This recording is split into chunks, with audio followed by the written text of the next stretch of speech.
Hello বন্ধুরা, এই দেখো সন্ধ্যা হয়ে গেছে, 7টা বাজে।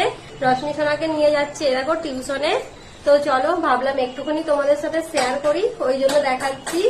মাম্মা এসো, দেখো ও ওখানে গিয়ে দাঁড়িয়ে আছে।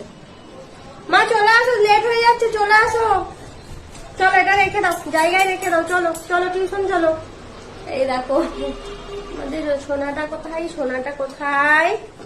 চলো আবার পরে দেখা হচ্ছে অন্য কোনো ভিডিওর সাথেই। চলো পরে কন্টিনিউ করব, এই ভিডিওটাই তোমরা দেখতে পাবে, তবে পরে কন্টিনিউ করব। চলো কিছুটা দেখাই, রশ্মিগুনা যেই অবধি যাবে এখন টিউশনে ততটাই তোমাদের সাথে শেয়ার করব। টাটা এখনকার মতো।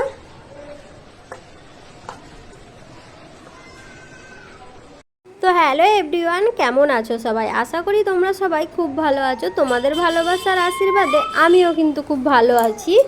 রটনিরট কবিতা লাইফস্টাইল ব্লগ চ্যানেলে সবাইকে জানাই অনেক অনেক ওয়েলকাম।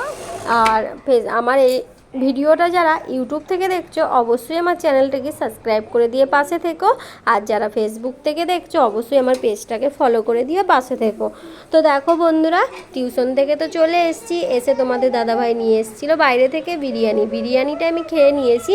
খেয়ে নিয়ে আমার সকালবেলাতে রান্না থাকে, তো আমি ভাবলাম যদি একটু কিছু কেটে রাখা যায় তো খুব ভালো হয়। সকালে উঠে কেটে রান্না করাটা একটু লেট হয়ে যায়, তো সেই কারণে আমি দেখো তোমাদের দাদাভাই নিয়ে এসেছিলো পেঁয়াজকলি ভাজা। কিন্তু আমার খুব ভালো লাগে, তোমাদের দাদাভাইয়েরও খুব ভালো লাগে।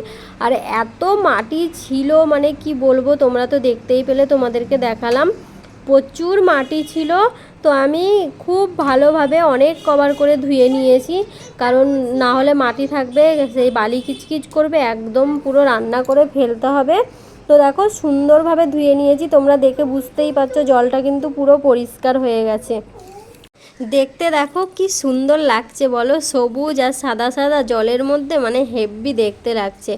তো আমার সকল বন্ধুদেরকে জানাই অনেক অনেক ভালোবাসা। সবাই সুস্থ থাকবে, ভালো থাকবে, হাসিখুশি থাকবে, আর এইভাবেই কিন্তু আমার পাশে থেকো ভালোবাসা দিয়ে। তোমাদের সকলকে অসংখ্য অসংখ্য ধন্যবাদ। টাটা।